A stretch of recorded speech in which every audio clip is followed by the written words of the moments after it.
Sunita Guha, Switzerland. What's the definition of a saint and who is the real saint?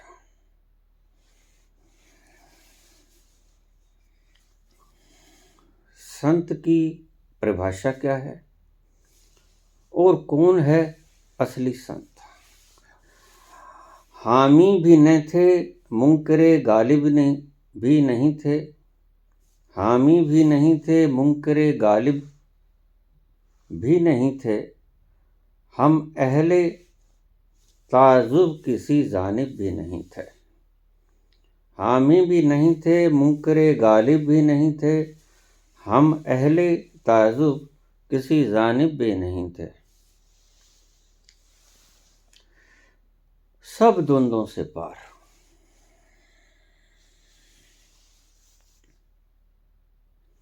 द्वैत से परे, अद्वैत। What's the definition of a saint? जो सभी द्वंद्वों से पार है। यहाँ थोड़ा सा समझना पड़ेगा, बहुत गहरे अर्थ।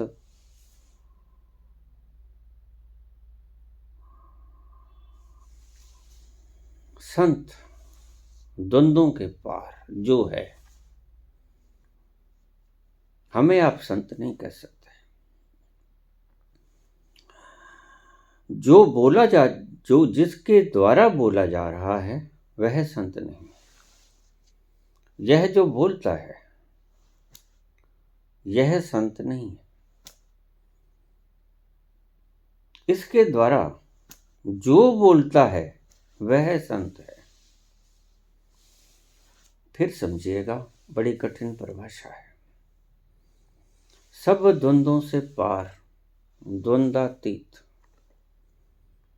यह जो बोल रहा है, जिसकी वाणी आप सुन रहे हैं, वह संत नहीं। He is just a instrument. वह सिर्फ एक हथियार है, औजार है, जिसके द्वारा बोला जा रहा आप देख रहे हो जिसे बोलता हुआ। सत्य में वो बोलता नहीं। इसलिए जब व्यक्ति मर जाता है, जिसे हम कहते हैं, बोलने वाले औजार तो यहीं पड़े रहते हैं, लेकिन जो बोल रहा था वो चला गया।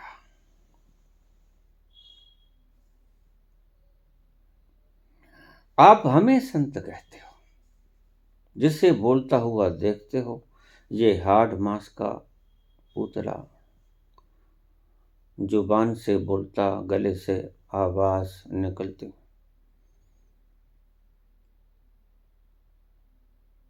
सुरीली है, बद्दी है, बेसुरा है, इसे आप संत कहते हो। गलत। यह परिभाषा नहीं है। संत की परिभाषा है जो सभी द्वंद्वों से परे है और जिसके द्वारा बोला जा रहा है, ही जस्ट है इंस्ट्रूमेंट। वो महज एक औजार है। बोलता है पीछे से, जो बोलता है वह संत है।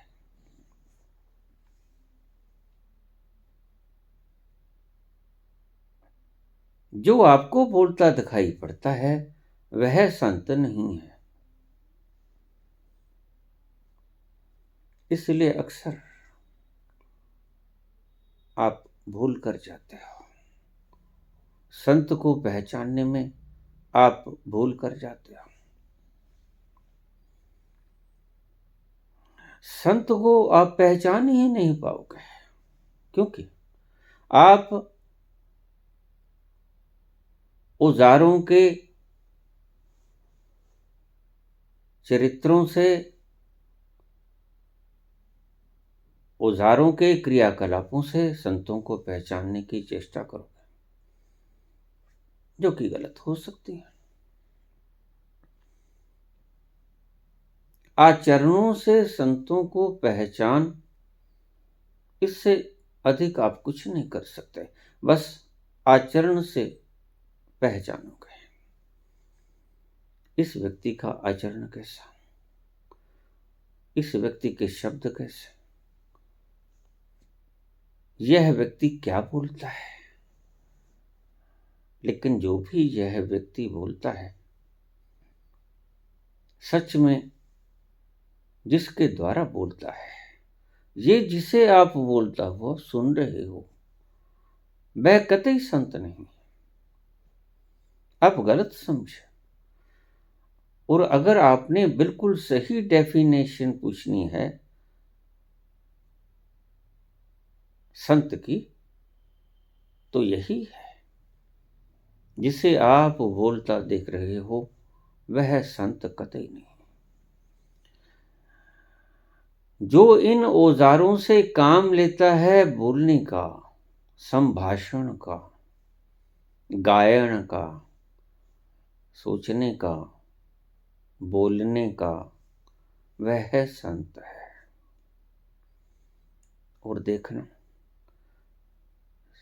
संत अद्वैत से परे तो होता ही है।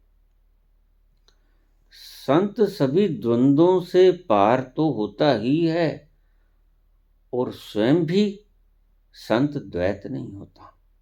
यानी दो संत नहीं है, इस समग्र सृजना में संत एक ही है। एक ही संत है जो अलग अलग यंत्रों का उपयोग करके, औजारों का उपयोग करके अपनी बारिश बिखेर रहा है। संत ही है। और जब ये संत चला जाता है, जब ये संत छोड़ देता है इस पिंजड़े को, इन औजारों को, इन इंस्ट्रूमेंट्स को, तो ये इंस्ट्रूमेंट्स महज इंस्ट्रूमेंट्स रह जाते हैं, महज औजार रह जाते हैं। कौन है जो इससे बोलने का काम लेता है? वह संत है।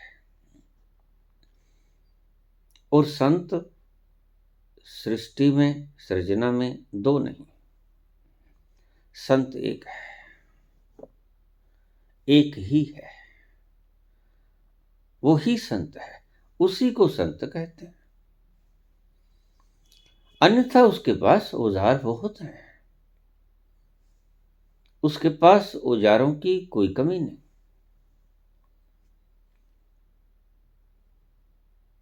इतने औजार हैं कि आप गिनती भी न कर पाओगे। इस पृथ्वी के मनुष्यों को गिन लोगे, जीवों को भी शायद गिन लो, सूक्ष्म कीटाणुओं को भी शायद गिन लो, विषाणुओं को भी शायद गिन लो। लेकिन क्या होगा जो किसी और ग्रह पे है? सृष्टि में ये धरती तो एक कण से भी छोटी है। अब इसकी तुलना क्या करें? सृष्टि सारे ब्रह्मांड में एक कण से भी छोटी है, क्योंकि कण से छोटी हमारे पास कुछ भी चीज नहीं है। तो हम अगर तौल भी करेंगे तो यही कह सकेंगे कि कण से भी छोटी है हमारी पृथ्वी।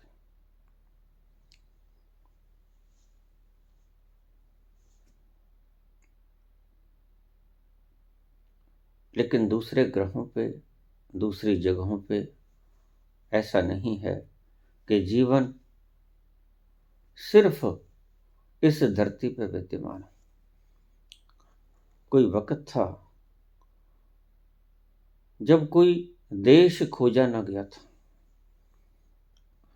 अमेरिका खोजा ना गया था, अन्य अन्य देश खोजे ना गए थे, अभी भी बहुत से धरती के ऊपर ही स्थान है जो खोजे नहीं गए। अभी तो आप इस धरती को भी अच्छी तरह से खोज नहीं पाए। दूसरे ग्रहों पे जाने की कल्पना करते हो। यह धरती बहुत छोटी है और संत समग्र सृष्टि में फैला हुआ है। वही संत है। He is the real saint. वह सही संत है। इन शरीरों को आप संत की उपाधि से युक्त तो कर देते हो, लेकिन संत की सही परिभाषा आप कर नहीं पाते। संत की सही परिभाषा सभी द्वंद्वों से परे, अद्वैत, द्वंद्वों के पार।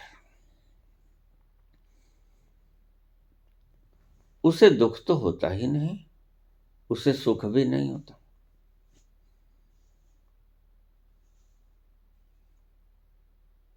उसे कोई भी वासना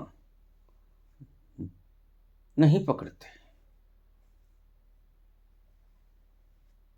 वह दान तो करता ही नहीं, वह डाका भी नहीं मारता है, वह पाप तो करता ही नहीं, वह पुण्य भी नहीं करता है, वह अपमान तो चाहता ही नहीं, सम्मान भी नहीं चाहता है।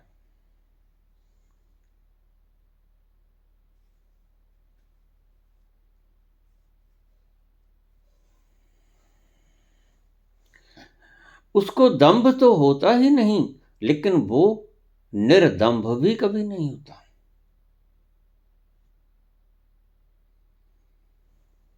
वह हिंसा तो करता ही नहीं, वह अहिंसा भी नहीं करता।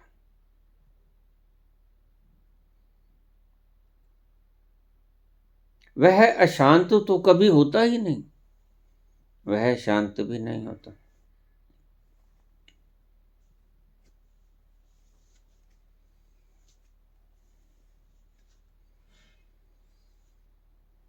वह अज्ञानी तो कभी होता ही नहीं, वह ज्ञानी भी कभी नहीं होता।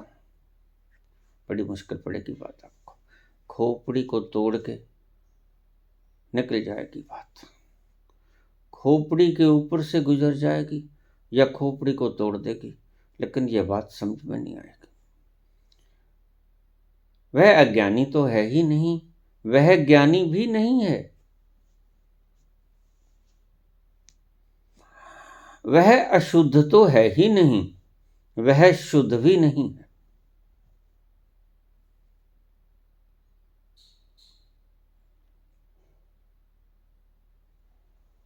वह हिलता जुलता तो है ही नहीं, वह अविचल भी नहीं है।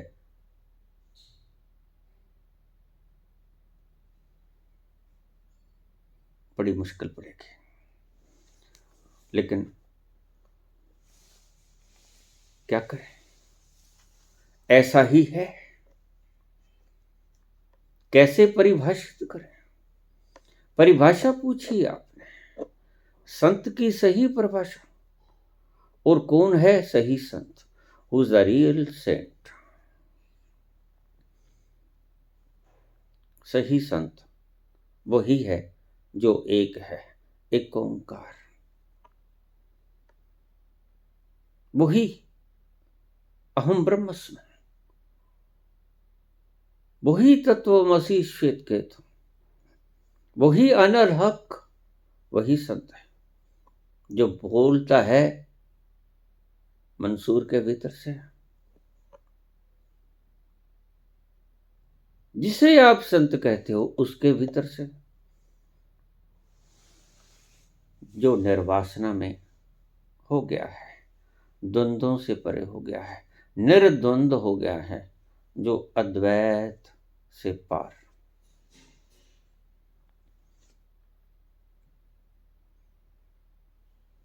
ना वो शब्द है, ना वो विचार है, ना वो भावना है, वो इमोशंस भी नहीं है, वो थॉट्स भी नहीं है, शब्द भी नहीं और शब्दातीत भी नहीं। बड़ी मुश्किल पड़ेगी, क्या करें। लेकिन इस तुच्छ लिपि को बोलने में बड़ी कठिनाई होती है। अब जिसे बोला जा रहा है वो इतना विराट है कि इन क्षुद्र शब्दों में आ जाएगा, आप इसकी कल्पना भी मत करें। आपका प्रश्न महत्व है, लेकिन इसको बोलने का ढंग यही है, दूसरा कोई ढंग नहीं, जिससे आप समझ जाओ कि what's the definition of a saint and who is the real Saint.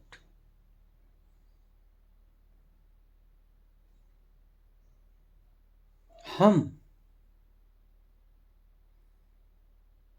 न तो संत हैं ना असंत हैं। हम किसी घड़ी संत हो जाते हैं, किसी घड़ी असंत हो जाते हैं।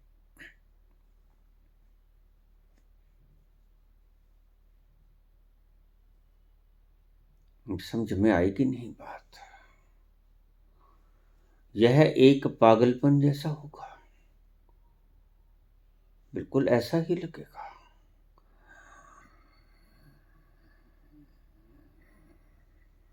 स्वांग सेन एक बात कही थी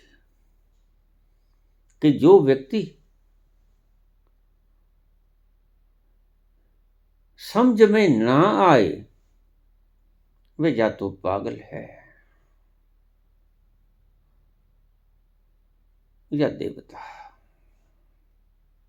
लेकिन मैं कहता हूं ना तो पागल है ना देवता,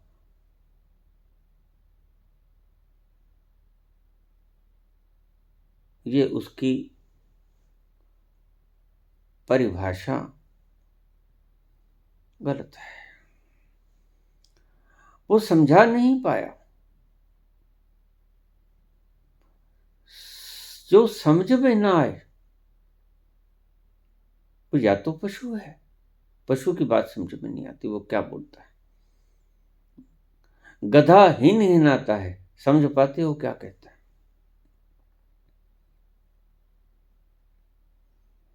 जिसकी बात समझ में ना आए या तो वो पशु है या वो देवता है। लेकिन मैं कहता हूं कि पशु और देवता भी समझ में आ जाते हैं। वो भी नकेल में कसे जाते हैं, पशु भी। लेकिन संत की परिभाषा कभी समझ में नहीं आएगी, बड़ी मुश्किल पड़ेगी बात। इसको ऐसा ही समझ लो, जो द्वंद्वों से पार हो गया, निर्द्वंद हो गया, वह संत। और आप इस शरीर को संत की उपाधि दे देते हो, जो कि गलत है। यह माटी का पुतला कभी संत नहीं हो सकता। माटी के पुतले में संत रहता है, माटी का पुतला संत नहीं।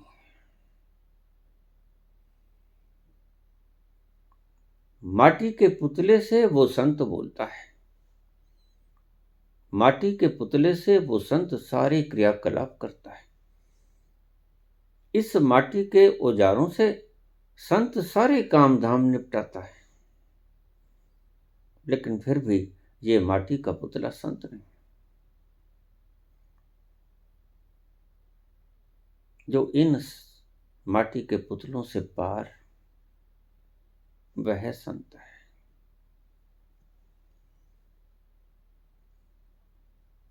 और कौन है संत? सच्चा संत कौन है? जो ये जानता है, जो ये जानता है कि निर्द्वंद कौन है, द्वंद्वों से पार कौन है।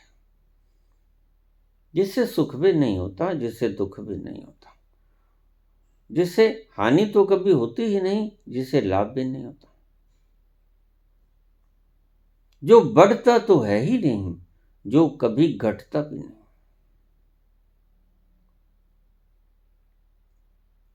जिसको तकलीफ तो कभी होती ही नहीं, खुशी भी कभी नहीं मिलती। अब यह बड़ी मजेदार बात है, आपकी समझ से परे हो जाएगी, लेकिन क्या करें, संत की परिभाषा है ही ये।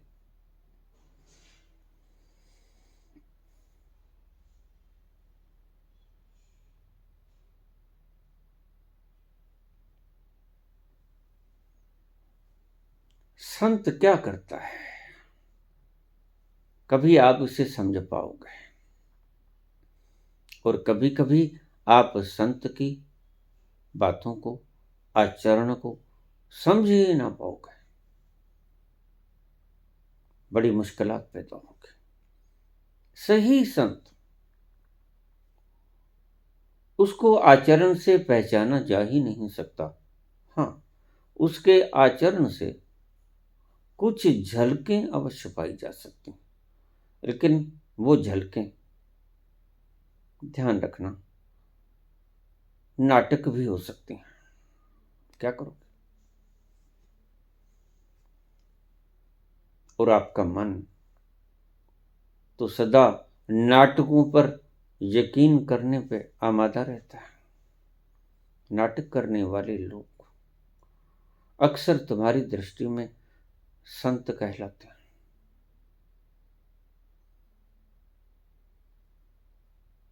और संत इतना भोला है कि वह नाटक करने की कला ही नहीं जानता।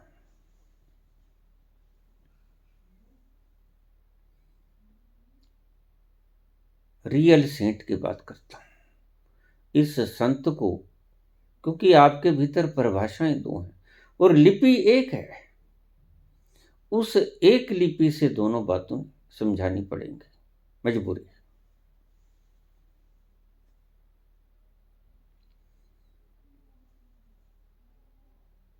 संत नाटक नहीं करता, संत उन नाटकों से परे है। इसलिए कई बार संत को उसके आचरण से आप पहचानने की चेष्टा करोगे, गड़बड़ी हो जाएगी। यह व्यक्ति 2 साल से एक पांव पे खड़ा है,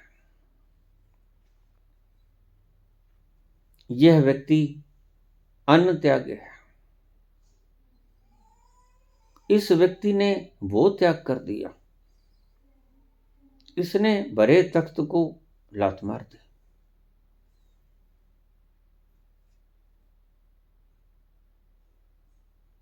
आप ऐसे ही आचरणों से संत का परीक्षण करोगे, मजबूरी है। क्योंकि जो व्यक्ति खुद संतत्व में गया नहीं, वह संतत्व को तोल नहीं पाएगा। वह इतना गहन विषय है कि उसके बारे में शब्द बड़े कमजोर पड़ते हैं, शब्दों में ढलता नहीं हो।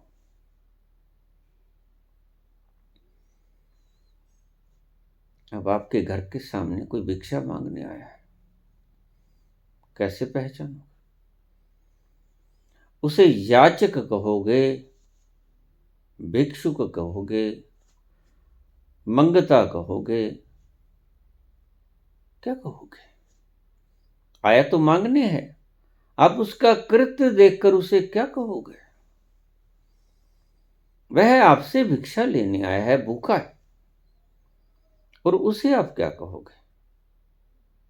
भूखा व्यक्ति खाने के लिए कुछ मांगने आया है, मंगता है, मांगने आया है, लेकिन हो सकता है वो तख्तों को लात मार के कोई बुद्ध आपके द्वार पे खड़ा हो सकता है स्वर्ण की बारिश करवाने वाला वो शंकराचार्य आपके घर की दहलीज पे खड़ा अलख जगा रहा हो। कैसे पहचानोगे आप? बड़ी मुश्किल बात है।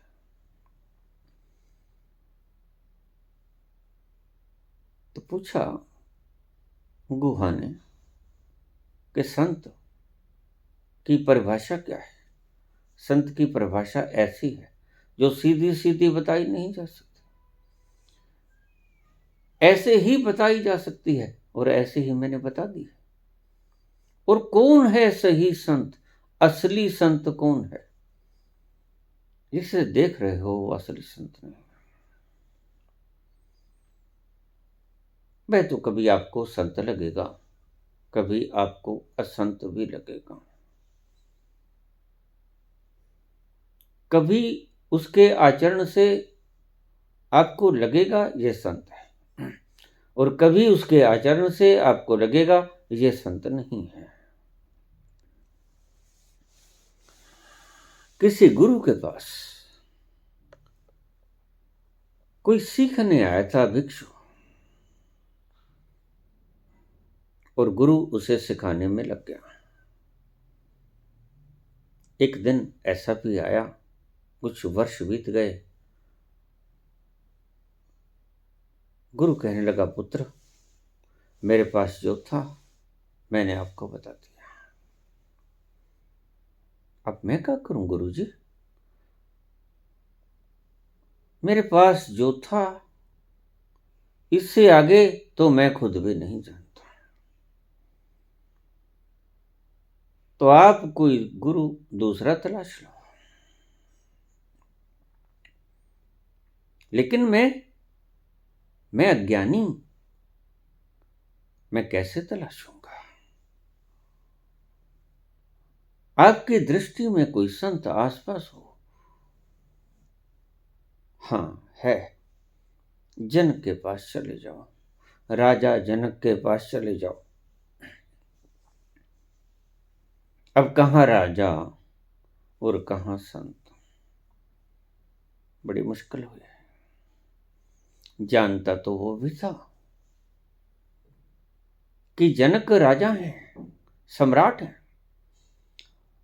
और सम्राट और गद्दी के ऊपर बैठा हुआ, और इस संत से ज्यादा ज्ञानी होगा, समझ से परे की बात है।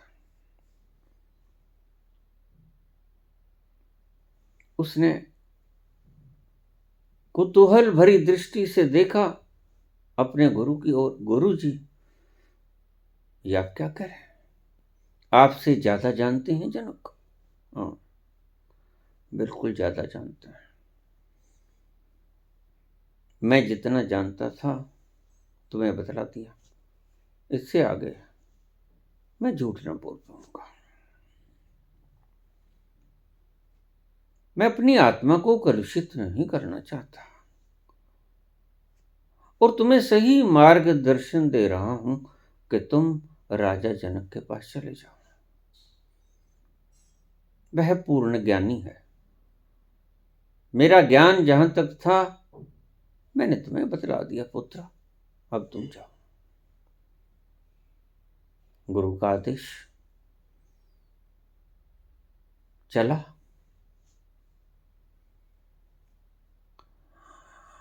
सूरज ढल गया था, थोड़ा थोड़ा अंधेरा हो चला था। लोग बाग आना शुरू हो गए थे जनक की सभा में, और रात को महफिल सजती थी। जाम ढाले जाते थे, मैं खाना बन जाता था, वह दरबार। और सांझ ढल गई थी और लोग आना शुरू हो गए थे।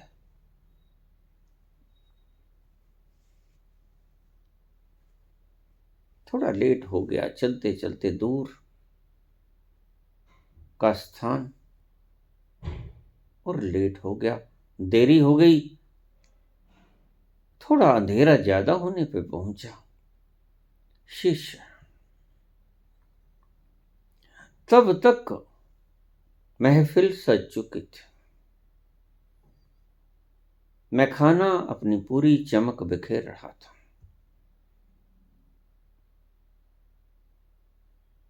सभी मौजूद वहां उपस्थित गण हाथों में जाम लिए हुए नर्तकियों का नर्तन देख रहे थे, नृत्य देख रहे थे, बड़े मगन, झूम रहे थे। नृत्यांगनाएं पूरे आवेश और आवेग से नाच रही थीं। जाम ढले जा रहे थे।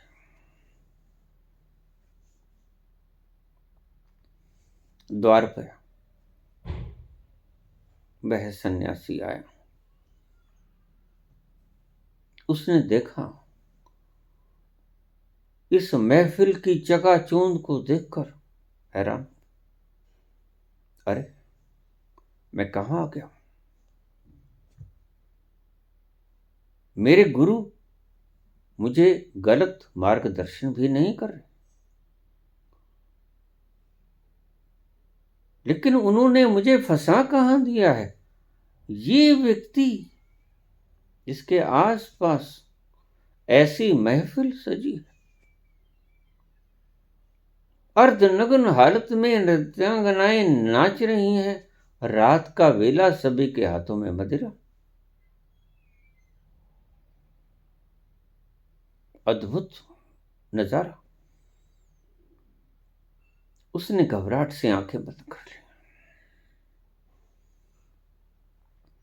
वापस मुड़ा ही था कि गलत स्थान पे आ गया।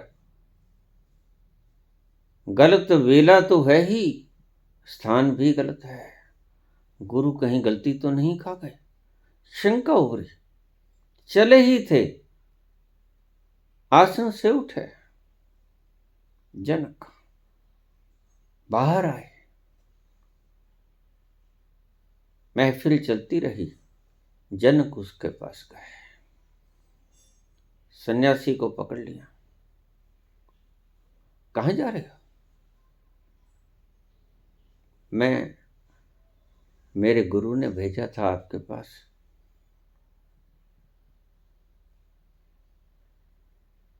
कुछ सीखने के लिए, लेकिन जल्दी ही समझ में आ गया कि आप मुझे क्या सिखाओगे। चलो, बस इससे ज्यादा कुछ मत बुलवाइए।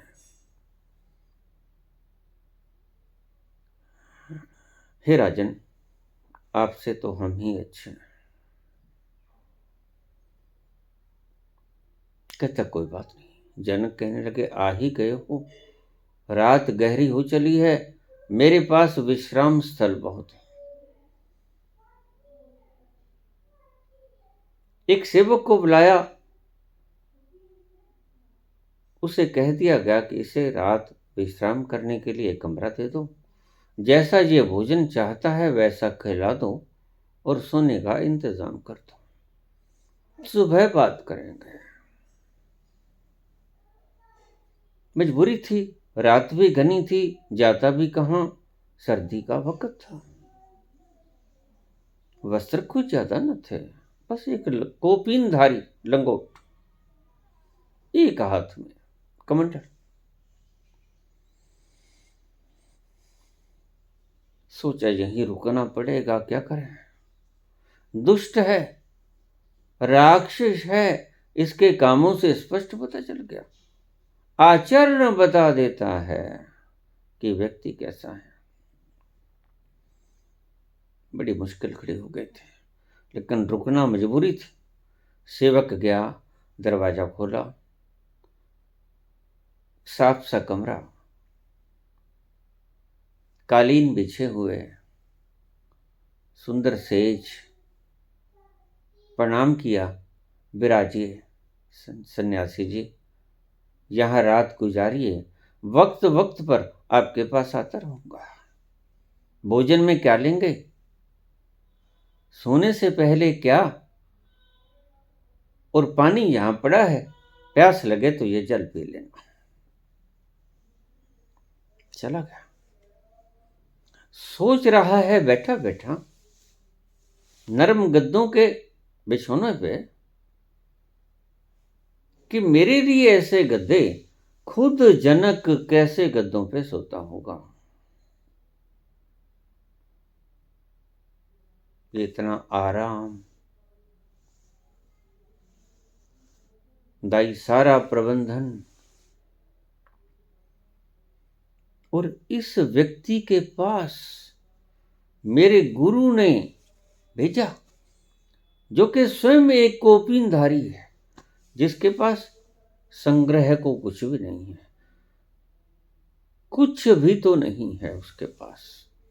जमीन में सोना पड़ता था, मांग कर लाना पड़ता था भिक्षा, खुद ही पकाना पड़ता था, खुद भी खा लेता, गुरु को भी खिला देता।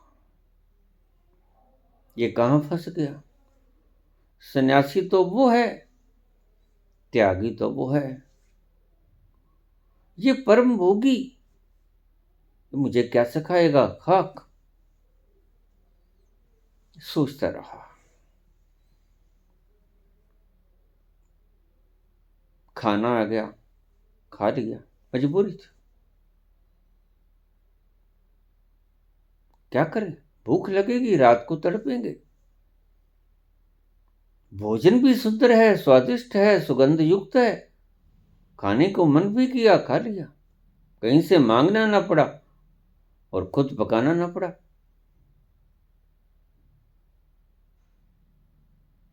रात को दूध का गिलास आ गया, पी लिया, सो गया, बड़ा मजे से सोया।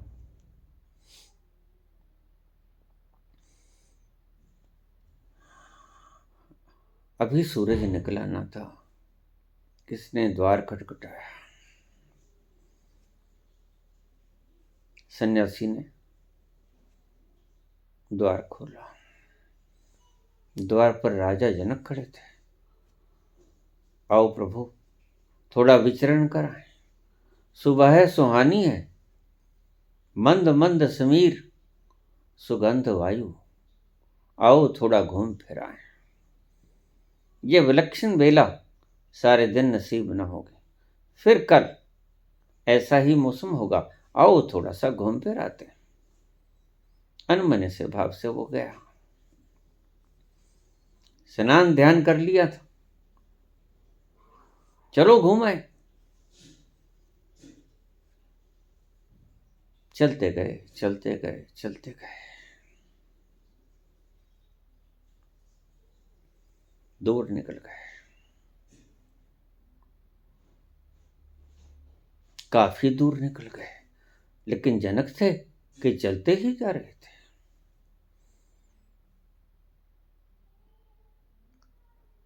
उसके राज का क्षेत्र, सीमा लांग गए जनक।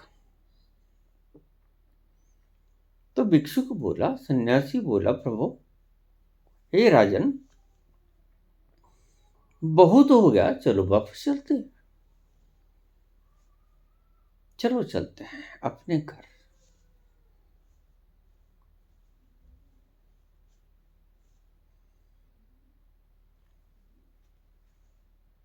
तो जनक बोले, क्या करना है? चले चलते हैं, वहां जाकर करना क्या है? हैं? करना क्या है? वहां जाकर, वहां अपना सारा साम्राज्य है, सारी प्रजा है, आपके पुत्र पोत्रादि हैं, आपकी सारी जनता है, सारे महल, अटारी, खजाने, हीरे जवाहरात, सोना, सब कुछ आपका वहीं तो है। उसने कहा, चलो और आगे चलते हैं, थोड़ी देर और चले। लेकिन जनक रुकने का नाम नहीं ले रहा है, आगे ही आगे, आगे ही आगे चले जा रहे। थक गया सन्यासी, यद्यपि चला बहुत था, लेकिन ये राजा तो कमाल है, ये तो मुझसे भी ज्यादा, और बिल्कुल थकावट का कहीं चिन्ह इसके चेहरे से प्रकट नहीं होता। कहता राजन वापस चले, क्या जल्दबाजी है? चलते हैं, जहां तक चला जाता है चलते हैं, थक जाएंगे बैठ जाएंगे। तो राज काज, जनता, प्रजा, रानियां, पुत्र, पुत्रादि, खजाने, महल, ये घोड़े, हाथी, मुकुटमणियां, ये ये ये जहां हैं बस पड़ी हैं, हम चलें, लेकिन वहां वापस जाना है। नहीं, अब वापस नहीं जाना है। जनक बोले जहां थक जाएंगे वहां बैठ जाएंगे, कुछ मिला खा लेंगे, कुछ ना मिला भूखे रह लेंगे, बस जो छोड़ ही आए, जो सीमा को लांघ ही आए, वो वापस भी प्रवेश क्यों करना है? चलो अब तो आगे ही चलते हैं। बड़ी मुश्किल बड़ी, थक गया था, बुरी तरह चूर हो गया था। ऐसा व्यक्ति ये तो कुछ पागल नजर आता है। रात्रि जो मैंने देखा वासनाओं में लिप्त, जाम ढाले गए, वैश्याएं नर्तकियां नृत्य कर रही हैं। ये वही व्यक्ति है कहता मैंने जो छोड़ दिया, अब आगे की खबर लो। जहां मिल गया खा लेंगे, जहां रात पड़ी सो लेंगे, तुम मेरे साथ चलो। तुम्हारे गुरु ने मेरे पास कुछ सीखने को भेजा है, तो चलो फिर चलते हैं, मेरे साथ चलो। तो सन्यासी बोला राजा मैं तो ना रुक पाऊंगा, मैं साथ न चलूंगा, मुझे वापस जाना होगा, महलों तक वापस जाना होगा। जिस कमरे में मैं रुका था वहां मेरी एक लंगोटी पड़ी है और मेरे पास मात्र 2 ही कोपीन हैं। एक मैं धो के सुखा देता हूं स्नान करते वक्त, और दूसरी मैं पहन लेता हूं। बस 2 ही कोपीन है, मेरे पास तीसरी कोपीन है नहीं, और वो मैं साथ नहीं लेके आया, नहीं तो आपके साथ ही चल पड़ता। तो जनक ने कहा कोई बात नहीं, कोपीन रास्ते में कहीं से मिल जाएगी, वो भी तो कहीं से ली ही होगी, क्यों फिक्र करते हो कोपीन की? मेरे साथ चलो, तुम्हारे गुरु ने मुझसे कुछ सीखने को भेजा है ना, तो फिर चलो। लेकिन सन्यासी अड़ गया, नहीं मैं आपके साथ न जा पाऊंगा, मेरी कोपीन वहां पड़ी है और मेरे पास मात्र 2 ही कोपीन हैं, 2 ही लंगोट।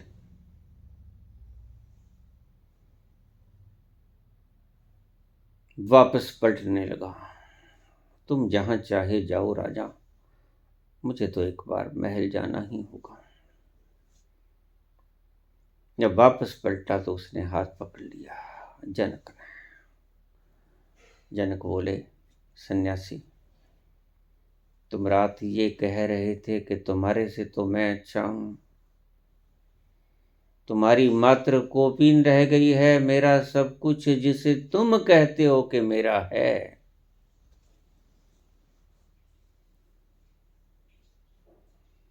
अब अच्छा कौन है बताओ? हे सन्यासी अच्छा कौन है बताओ? तुम्हें तुम्हारी लंगोटी ने बांध लिया, एक लंगोटी ने, और मुझे मेरा सब कुछ जिसे तुम कहते हो कि तुम्हारा है राजन, वो भी ना बांध पाया। बंधन तुम्हें या मुझे, मेरे से श्रेष्ठ हुए या नहीं हुए। तुम्हारे गुरु ने मेरे पास भेजा था, इतनी भी क्षमता न थी कि कुछ देर धैर्य रख लेते। पांव पकड़ लिए जनक। हाँ, समझ आया, समझ आया आप मुझे क्या समझाना चाहते हो, और समझ आया कि मेरा गुरु मुझे सही जगह पे भेजा है। अब मैं आपके चरणों में ही रहूंगा। चलो वापस चलो। बिल्कुल ठीक कहा आपने। मुझे लंगोटी का मोह पकड़े हुए है, और आपको सारी मलकियत का मोह भी पकड़े हुए नहीं है। बस यही फर्क है आप में और मेरे। मैं अपने रात के कहे हुए शब्द वापस लेता हूं। हे राजन, मुझे क्षमा करते हैं। तो पूछा है गुहा ने कि संत की परिभाषा क्या है। यह परिभाषा है संत की। जनक संत है, और who is the real saint? जनक सच्चे संत हैं। अगर कहीं इस सन्यासी ने थोड़ा सा जिगर निकाल लिया होता कि चलो राजा फिर चलते हैं, तो फिर जनक वापस नहीं आते थे। यह भी बात समझ लेना। जनक उसके साथ ही चल जाते। तो वापस किया तो सन्यासी ने किया, जनक के मोह ने वापस नहीं किया, क्योंकि उसकी सारी वस्तुएं उसका बंधन नहीं थी। सच पूछो तो जनक जैसे व्यक्ति को अपने शरीर का भी बंधन कहाँ होता है। मैंने आपसे कहा कि जिस बोलते हुए व्यक्ति को आप देख रहे हो वह संत नहीं, और आखिर में मृत्यु बता देती है कि कौन क्या था। धड़ाम से पड़ा हुआ जमीन पर वह जिसे तुम संत कहते थे कहाँ गया? न बोलता है, न चलता है, न सुनता है, न जवाब देता है। कहाँ गया संत? वो संत था ही नहीं। जो माटी पर लेटा है वो संत था ही नहीं। संत वो था जो इसके भीतर से निकलकर चला गया।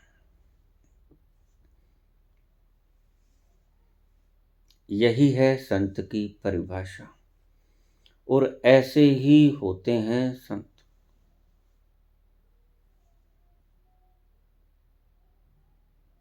मैंने बड़ी सूक्ष्मता से आपको समझाने की चेष्टा मात्र की है।